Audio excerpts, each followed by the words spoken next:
You've heard about the black card, right? No, not the one from Visa or American Express. This one is much more valuable. There are entire organizations that have been built upon it, and individuals that have used it to acquire both wealth and influence. If this sounds like something you might wish to own, you should know that there is only one way you can get your hands on it. You have to be born with black skin. That's the only requirement. Really.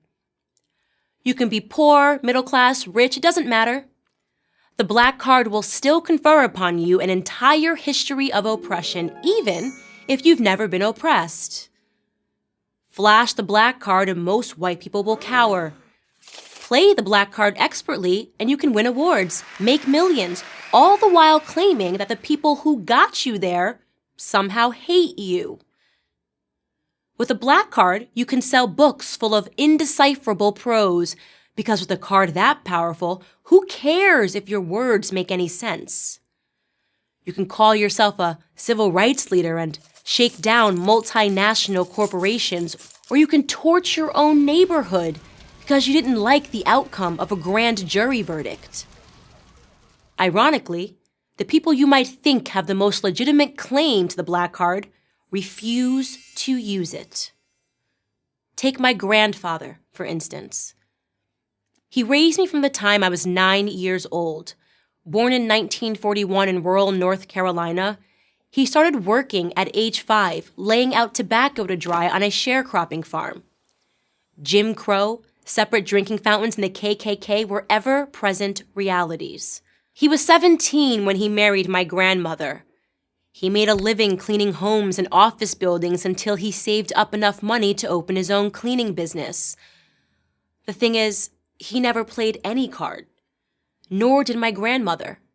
If they had problems, they didn't blame anybody. They just fixed them. And they raised me to do the same. Chores were a requirement in their household. So was reading the Bible every morning before school. I didn't like the Bible readings and I hated the chores, but I realize now that these small acts of discipline, although sometimes stifling, had a strong, positive impact on my character. I was a first-generation college student. This was supposed to be the ticket to prosperity, but it wasn't. I left college with a mountain of debt and no practical skills. I had just $80 in my bank account and very few prospects. I could have given up.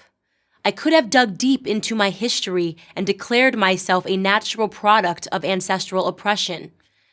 I could have played the black card and absolved myself of all responsibility for my own stupid decisions. Except I didn't. Because it would have destroyed my grandfather's legacy. I am proud that he had the fortitude to turn nothing into something, and I have no intention of reversing that something back into a nothing.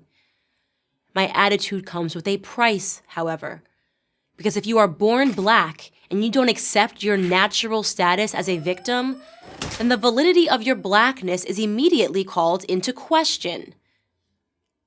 Well, so be it.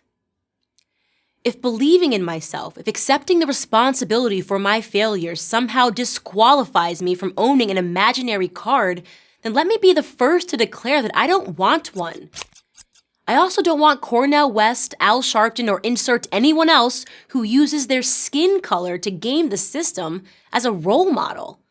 I already have my grandfather. If there is one thing that my family history has taught me, it's that I do not need a black card or an imaginary anything to make something of myself.